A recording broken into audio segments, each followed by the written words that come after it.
name is April Frank, and I'm with Keller Williams Realty out of the Flower Mound office.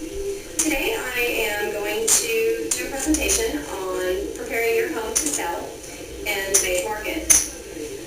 One of the most important things you can do with your house is to stage it and stage it correctly. So for today's presentation, we're going to go over some basic tips in staging your home. And then we're going to look at some homes that are currently on the market that probably are not staged the way they should be and have probably been on the market a little bit longer than what the sellers would have wanted them to be on the market because of that. And then we're also going to walk through this model home here at this house and point out all of the good staging techniques they have used to make this home an inviting home and one that a buyer would want to purchase.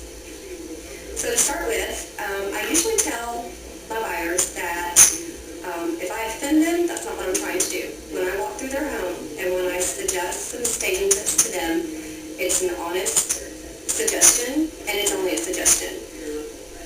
I would prefer for them to do all the tips that I give to them, but if they don't want to, that's fine. I always do try to show and recommend or give suggestions on how it would look if they did change it that way, and other homes that, if they didn't take my recommendation, other homes that are still sitting on the market because of those same staging tips or lack of staging tips that they used.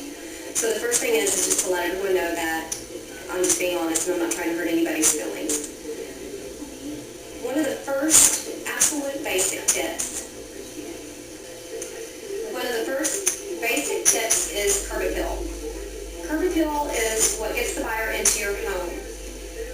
If your home is on the internet and the first picture that they see is a picture of the front of your house and there's overgrown weeds, overgrown shrubs, trees, paint that needs to be repainted, more than likely they're not going to want to see anything else of the home.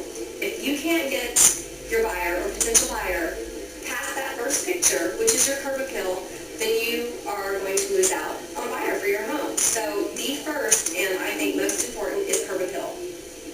My recommendations on fixing your home or staging your home for the curb appeal would be to trim your trees. If your trees are larger than your house, trim your trees.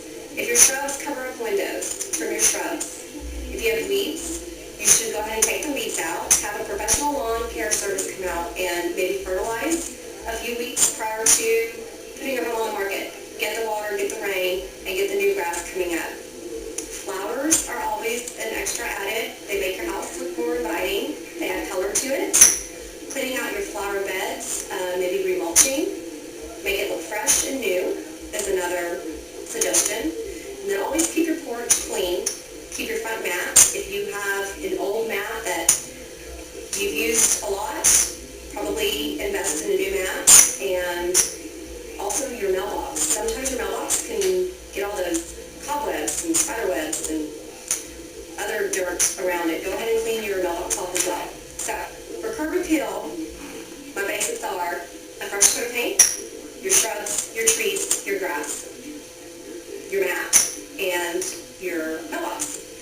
Now, if you can get your potential buyer past the curb appeal, then they're coming to the home, and the staging tips that we'll go over will help you get them into see this house.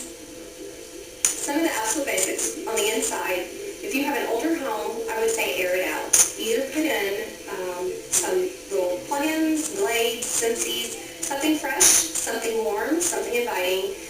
Food, any kind of a food smell is actually good, as long as it's like a cookie or a baked good, not like a fish smell, a cooked smell, something of that nature. All your windows, wash your windows, clean them of handprints inside and out.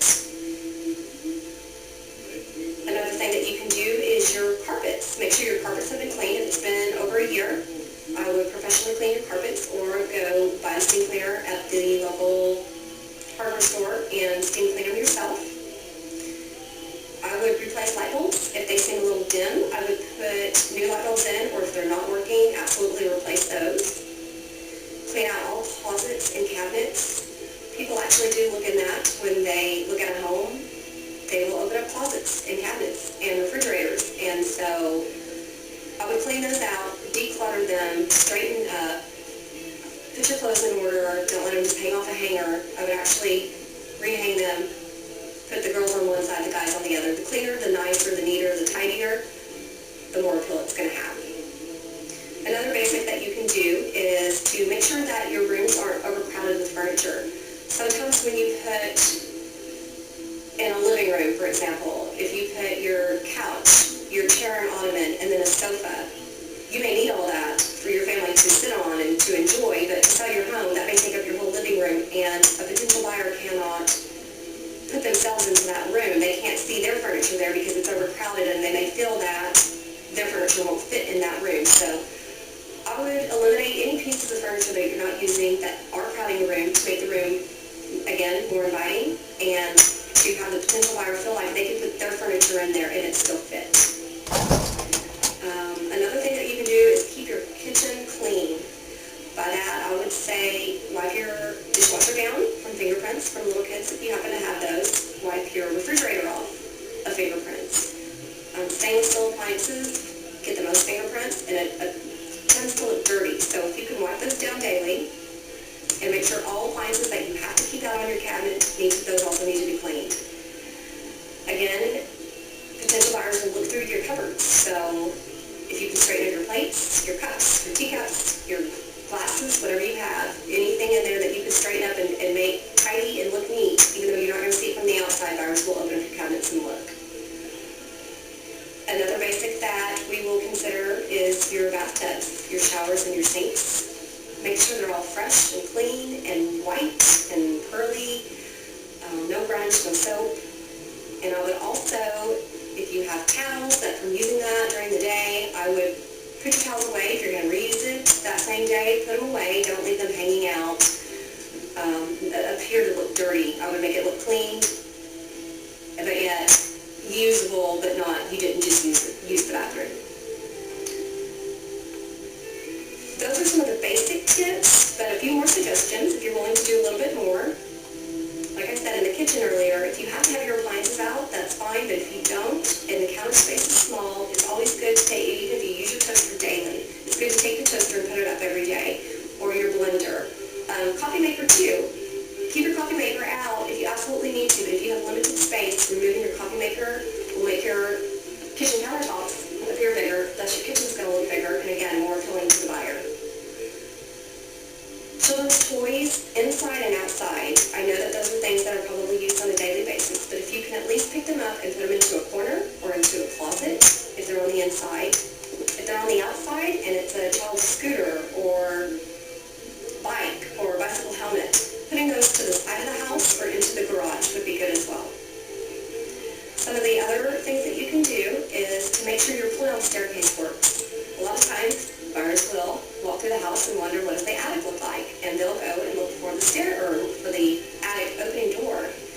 And when they pull it down or open it up, sometimes there's not a staircase there, or it's not accessible, or the light doesn't work in there. They really, really want to know what the attic looks like. They wouldn't open it if they didn't want to. So just to go a little bit of an extra mile, make sure the door does come down, make sure the light bulb works inside, and make sure they've got space to walk and look through there and imagine it to be their own home or their own attic. If you have a pool, always make sure it's clean, free of leaves. Again, I would do that as a daily chore. Every morning before you leave and your house is on the market, I would make sure that all the leaves were out of the yard or out of the pool, and any toys around the pool are also removed. Now, for those that are willing to even go an extra step and do a little bit more to make their home stand out than all the other homes, if you have an outdated home with any kind of wallpaper, I would suggest removing the wallpaper in the kitchen, in the entryway, the bathrooms, the bedrooms, wherever you may have it. I would go ahead and remove the wallpaper and replace it with any kind of fresh paint that would be a neutral color, something appealing to everybody. If you have outdated fixtures, I would go ahead and replace those. If your paint hasn't been redone in your house, I would just put a fresh coat on. If you have bright colors that may work for you but not for everybody, I would go ahead and remove those bright colors, the yellows, the reds, the blues, and replace it with any kind of neutral eggshell to light brown color.